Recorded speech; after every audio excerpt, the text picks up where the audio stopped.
धनगाव नावाचं एक छोटंसं गाव होतं.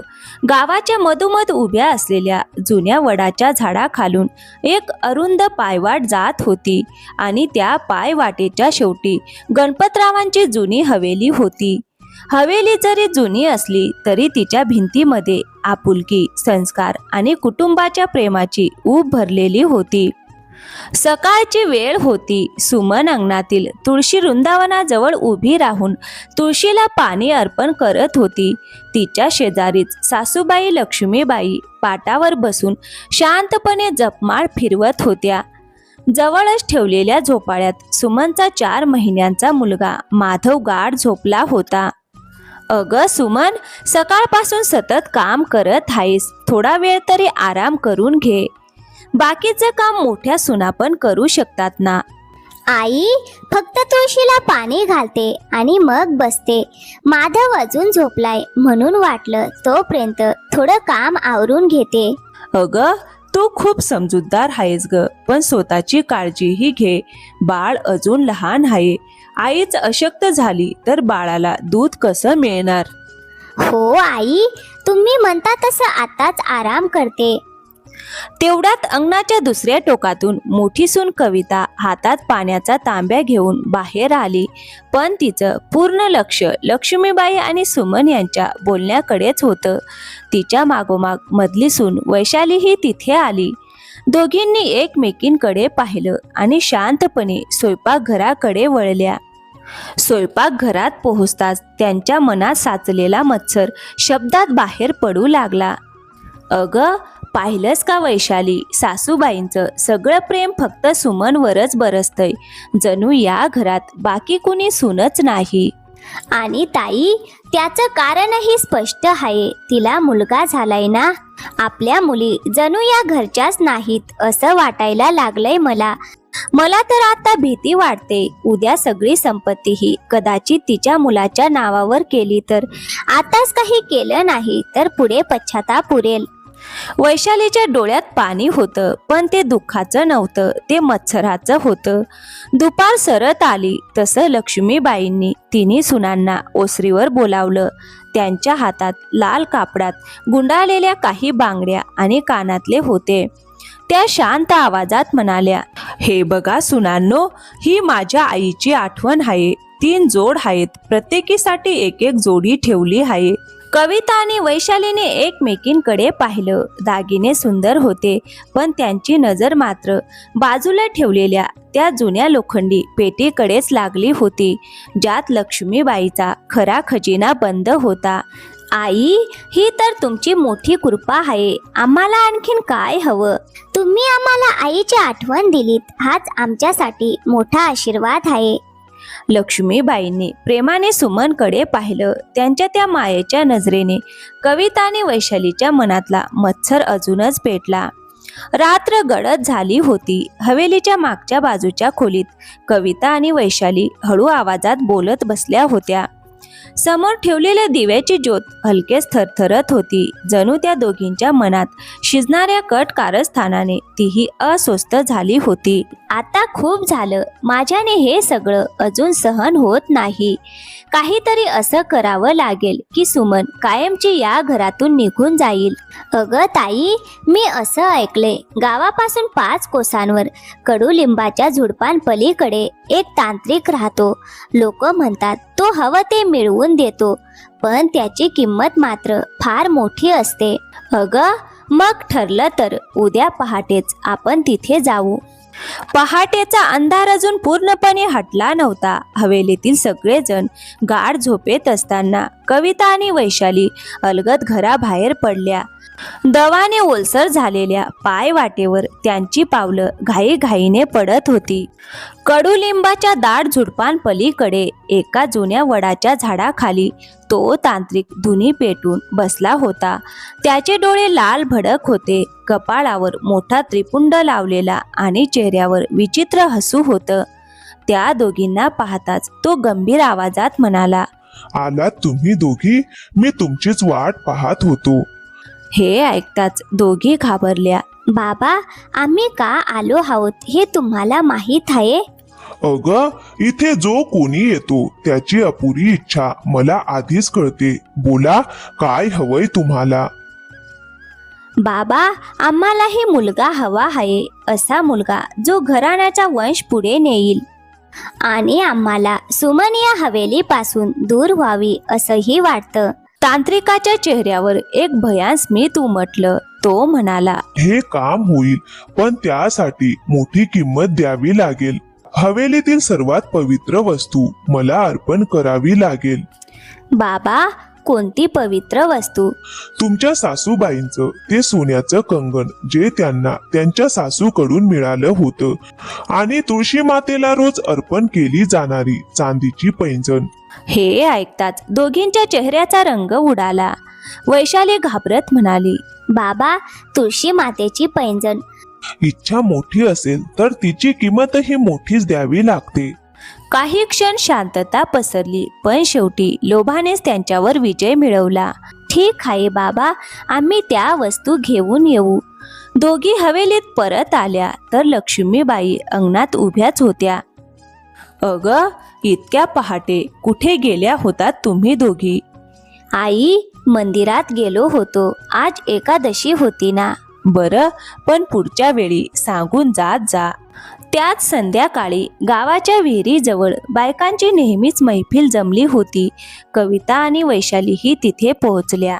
एक बाई हसत म्हणाली, अगं कविता, ऐकलं आहे तुझ्या हवेलीत तर आता आनंदाचं वातावरण आहे. धाकट्या सुनेला मुलगा झाला ना.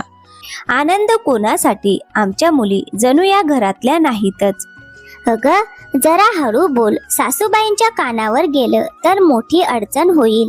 अगं, जाऊ दे त्यांच्या कानावर. आम्ही आता ठरवलंय या हवेलीत राहायचं, तर एक तर आम्ही नाही तर ती. वैशाली काही बोलली नाही, पण तिच्या डोळ्यातला मत्सर आणि राग सगळं काही सांगून जात होता.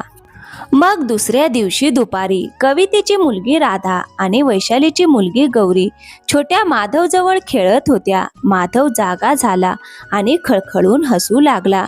सुमनच्या चेहऱ्यावर माया उमटली. ती आत जाऊन तिन्ही मुलांसाठी गुळाचे छोटे छोटे तुकडे घेऊन आली. तेवढ्यात कविता तिथे आली. ती रागाने ओरडली, राधा, तिथून उठ. किती वेळा तुला सांगितलंय त्या मुलाजवळ बसायचं नाही. मग तिने सुमनकडे रोखून पाहिलं. आणि तू माझ्या मुलीला गुळ का दिलास? मला विचारलं होतंस का? ताई, फक्त गुळच तर दिला. ही सुद्धा माझ्या मुलीसारखीच आहे. मुलीसारखीच राहू दे सुमन. प्रत्येक नात्याला काही मर्यादा असतात. सुमन, तुझ्या मर्यादेतच राहायला शिक. राधा आणि गौरी घाबरून मागे सरकल्या. छोटा माधव मोठ्याने रडू लागला. सुमनच्या डोळ्यात पाणी तरळलं, पण तिने काहीच उत्तर दिलं नाही. त्या रात्री हवेलीतील सगळेजण गाढ झोपले होते. लक्ष्मीबाईंच्या उशाजवळ तो जुना संदूक ठेवलेला होता. त्याची चावी त्या नेहमी स्वतःजवळच ठेवत असत. मध्यरात्री कविता अलगद पावलांनी त्यांच्या खोलीत शिरली. वैशाली दाराजवळ उभी राहून लक्ष ठेवत होती.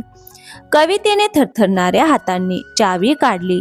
संदुकाचं कुलूप उघडलं आणि त्यातून सोन्याचं कंकण चोरून घेतलं. त्यानंतर दोघी हळूच अंगणात आल्या. तुळशी वृंदावनावर ठेवलेली चांदीची पैंजण मंद प्रकाशात चमकत होती. वैशाली घाबरलेल्या आवाजात म्हणाली, ताई, तुळशी मातेची पैंजण काढताना माझे हात थरथर कापत आहेत. अगं, गप्प बस. आता मागे हटायची वेळ निघून गेली. वैशालीने थरथरत्या हातांनी ती पैंजण काढली. त्यानंतर दोघी सुमनच्या खोलीत गेल्या. सुमन आपल्या छोट्या माधवला खुशीत घेऊन शांत झोपली होती. कवितेने एक जुना ओढणीचा तुकडा काढला आणि त्यात ते सोन्याचं कंकण बांधून सुमनच्या सामानात लपवून ठेवलं. खरं कंकण आणि चांदीचं पैंजण घेऊन दोघी आपल्या खोलीत परत आल्या. अगं वैशाली, आता बघ सकाळी काय तमाशा होतो ते. मग दुसऱ्या दिवशी पहाटे लक्ष्मीबाई नेहमीप्रमाणे तुळशीला पाणी अर्पण करायला गेल्या. पण त्यांची नजर तुळशी वृंदावनावर पडताच त्या दचकल्या. तिथे चांदीची पैंजण नव्हती. त्या घाबरून ताबडतोब आपल्या खोलीत धावल्या. संदुकाचं कुलूप उघडं होतं. त्यांनी आत पाहिलं तर सोन्याचं कंकणही गायब होतं. लक्ष्मीबाईचा आवाज संपूर्ण हवेलीत घुमला. सुमन, कविता, वैशाली तिघीही लगेच अंगणात या. क्षणात तिन्ही सुना अंगणात येऊन उभ्या राहिल्या. काय झालं आई? अगं, माझं सोन्याचं कंकण आणि तुळशी मातेची चांदीची पैंजण चोरीला गेली. तुम्हा तिघींमधून रात्री कोण उठलं होतं? आई, मी रात्री पाणी प्यायला उठले होते तेव्हा मला सुमन तुमच्या खोलीकडे जाताना दिसली होती. मला वाटलं कदाचित माधवसाठी काही लागलं असेल म्हणून मी काही बोलली नाही. अगं आई, मी पूर्ण रात्र उठलेच नाही आणि माधवही आज शांत झोपला होता. जर सुमन खरं बोलत असेल तर तिच्या सामानाची तपासणी करा ना, मग खरं खोटं सगळं समोर येईल. सुमन सुनबाई, मला माफ कर, पण एकदा पाहणं गरजेचं आहे.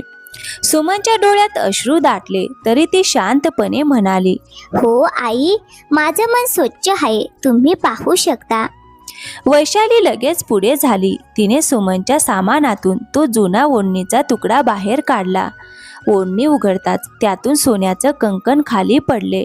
क्षणभर संपूर्ण हवेली स्तब्ध झाली. सुमन हादरून मागे सरकली. खरंच आई, हे काय आहे मला माहीत नाही. हे इथे कसं आलं?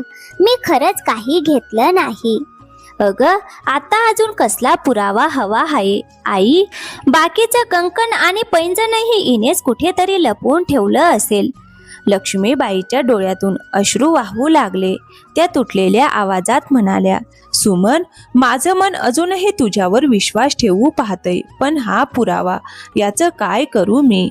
सुमन, जोपर्यंत खरं समोर येत नाही तोपर्यंत तू हवेली बाहेर राहा. हे ऐकताच सुमनच्या पायाखालची जमीनच सरकली. आई, मी या छोट्या माधवला घेऊन कुठे जाऊ? अगं, गावाच्या शेवटी जी जुनी कोठी आहे तिथे जाऊन राहा. माझे मुलगे परत येईपर्यंत मग पुढे काय करायचं ते ठरवू.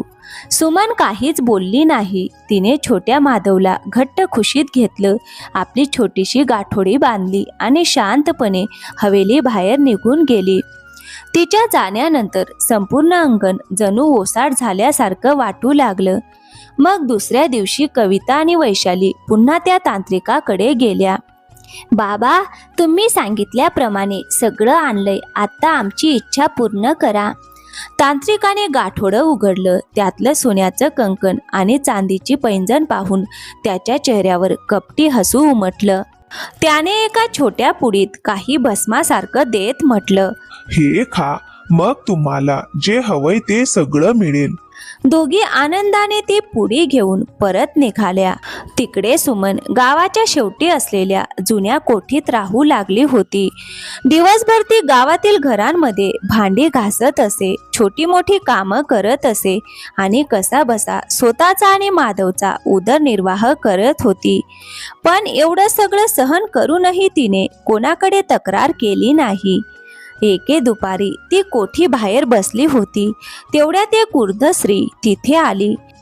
अगं मुली, खूप तहान लागली आहे, पाण्याचा एक घोट मिळेल का? सुमन लगेच आत गेली आणि पाण्याचा लोटा घेऊन बाहेर आली. घ्या आजी, पाणी प्या. त्या वृद्ध स्त्रीने पाणी पिलं आणि मग थकलेल्या स्वरात म्हणाली, मुली, खूप भूक लागली आहे. 3 दिवस झाले काही खाल्लेलं नाही. सुमनकडे फक्त एकच बाजरीची भाकरी होती जी तिने स्वतःसाठी राखून ठेवली होती. पण तिने क्षणाचाही विचार न करता ती भाकरी त्या वृद्ध स्त्री समोर ठेवली. आजी, ही भाकरी खा. अगं, आणि तू काय खाशील मुली? अगं आजी, एक दिवस उपाशी राहीन मी, तुम्ही खा. त्या वृद्ध स्त्रीने जसा भाकरीचा पहिला तुकडा खाल्ला तसं अचानक तिचं रूप बदलू लागलं. तिच्या चेहऱ्यावरील सुरकुत्या नाहीशा झाल्या, वाकलेली कंबर सरळ झाली आणि तिच्या संपूर्ण देहातून तेज प्रकट होऊ लागलं. सुमन थक्क होऊन तिच्याकडे पाहत राहिली. अगं सुमन मुली, मी साधी स्त्री नाही, मी तुळशी माता आहे. तुझ्या अंगणातील तीच तुळस जिची पैंजण त्या पापी स्त्रियांनी चोरून तांत्रिकाला अर्पण केली. हे ऐकताच सुमन स्तब्ध झाली. ती ताबडतोब हात जोडून खाली बसली. आई, तुम्ही? अगं मुली, मी तुझा त्याग पाहिला आहे. स्वतः उपाशी राहूनही तू तुझा शेवटचा घास मला दिलास. माग मुली, तुला काय हवं आहे? अगं आई, मला काहीच नको. फक्त माझ्या सासूबाईंना सत्य कळू दे. त्यांना समजू दे की मी चोर नाही आणि माझ्या माधवला पुन्हा त्यांचं घर मिळू दे. तथास्तु. तुझ्या सासूबाईंचं कंकण आणि माझी पैंजण त्या तांत्रिकाच्या झोपडीत पुरून ठेवलेली आहेत. उद्या पहाटे तुझा नवरा राजेश शहरातून परत येईल. त्याला सगळं खरं सांग, बाकीचं मी पाहते. इतकं बोलून तुळशीमाता क्षणात अदृश्य झाल्या. मग दुसऱ्या दिवशी पहाटे खरंच राजेश शहरातून हवेलीत परत आला. घरात येताच त्याने आजूबाजूला नजर फिरवली. आई, सुमन कुठे आहे आणि माधव कुठे आहे? लक्ष्मीबाईंच्या डोळ्यात अश्रू दाटले. त्यांनी घडलेली सगळी घटना त्याला सांगितली. हे ऐकताच राजेशचा चेहरा कठोर झाला. तो ठाम आवाजात म्हणाला, आई, माझी सुमन असं कधीच करू शकत नाही. हे कोणाची तरी कट कारस्थान आहे. अरे मुला, माझंही मन तिच्यावर विश्वास ठेवू पाहत होतं, पण कंकण तिच्याच पेटीत सापडलं.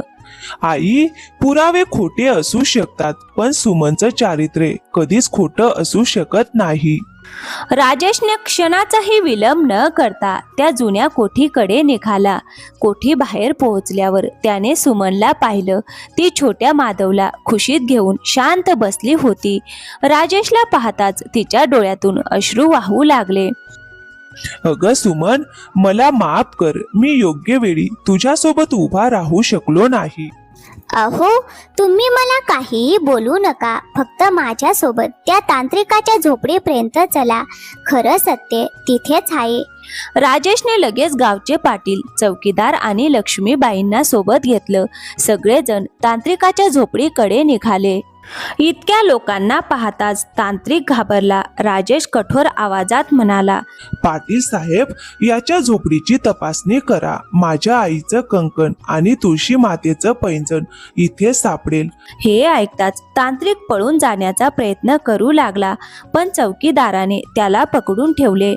धुनीजवळची जमीन खोदली. थोड्याच वेळात लाल कापडात गुंडाळलेलं सोन्याचं कंकण आणि चांदीची पैंजण बाहेर आली. लक्ष्मीबाई हादरल्या. पाटलांनी रागाने विचारलं, बोल, या वस्तू तुझ्याकडे कशा आल्या? अरे, मला मारू नका, मारू नका. हे सगळं धनगावच्या हवेलीतील 2 सुनांनीच आणून दिलं होतं. मुलगा व्हावा या हव्यासापोटी त्या माझ्याकडे आल्या होत्या. मी तर फक्त त्यांना खोटी भस्माची पुडी दिली होती. हे ऐकताच लक्ष्मीबाईच्या पायाखालची जमीनच सरकली. कविता, वैशाली या माझ्या सुना आहेत. सगळेजण ताबडतोब हवेलीत परतले. अंगणात कविता आणि वैशाली शांत बसल्या होत्या, पण तांत्रिकाला समोर पाहताच दोघींचे चेहरे फिक्के पडले. लक्ष्मीबाईंनी कठोर नजरेने विचारलं, ओळखता का याला? दोघीही गप्प राहिल्या. वैशाली रडतच लक्ष्मीबाईंच्या पाया पडली आणि म्हणाली, आई, आम्हाला माफ करा. हे सगळं आम्हीच केलं होतं. मुलगा व्हावा या लोभाने आम्ही आंधळ्या झालो होतो. सुमनला बदनाम करायचं होतं आम्हाला. आमच्याकडून खूप मोठं पाप झालं. आई, आम्हाला माफ करा. अगं, तुम्ही दोघींनी फक्त सुमनलाच त्रास दिला नाही, तर तुळशी मातांचाही अपमान केला आहे. त्या तुळशी मातांचा, ज्या या घराच्या रक्षण करत्या आहेत. इतक्यात अचानक आकाशात काळे ढग दाटून आले. विजांचा कडकडाट झाला आणि कविता व वैशाली भीतीने थरथर कापू लागल्या. दोघी रडतच म्हणाल्या, आई, आम्हाला वाचवा. तुळशी मातांची माफी मिळवून द्या. आम्ही सुमनच्या पाया पडून क्षमा मागू. फक्त आम्हाला माफ करा. सुमन पुढे आली. तिच्या डोळ्यात अश्रू होते, पण मनात राग नव्हता, फक्त करुणा होती. ताई, उठा. तुळशी माता खूप दयाळू आहेत. मनापासून पश्चाताप केला तर त्या नक्कीच माफ करतील. आणि मी तर तुम्हाला आधीच माफ केलं आहे. हे ऐकताच कविता आणि वैशाली सुमनच्या पाया पडून रडू लागल्या. लक्ष्मीबाई अश्रूंनी भरलेल्या डोळ्यांनी सुमन जवळ आल्या. अगं मुली, मला माफ कर. आई असूनही मी माझ्याच मुलीला ओळखू शकले नाही. आई, आज एक गोष्ट समजली. घर फक्त विटा आणि भिंतींनी बनत नाही. घर बनतं प्रेमाने, ममतेने, सत्याने आणि विश्वासाने. सत्य कितीही दडपून ठेवलं तरी एक ना एक दिवस ते बाहेर येतच. तर मित्रांनो, या कथेतून आपल्याला एकच शिकवण मिळते. लोभ आणि मत्सर माणसाला पापाच्या मार्गावर नेतात. सत्य कितीही लपवण्याचा प्रयत्न केला तरी एक दिवस ते नक्की समोर येते. सून ही परकी नसते, तिलाही मुलीसारखं प्रेम आणि विश्वास हवा असतो. तर मित्रांनो, कशी वाटली आजची कथा? आवडली असेल तर व्हिडिओला एक लाईक करा, शेअर करा आणि हो, चॅनलवर नवीन असाल तर प्लीज चॅनलला सबस्क्राईब करायला विसरू नका. थँक्यू. धन्यवाद मित्रांनो.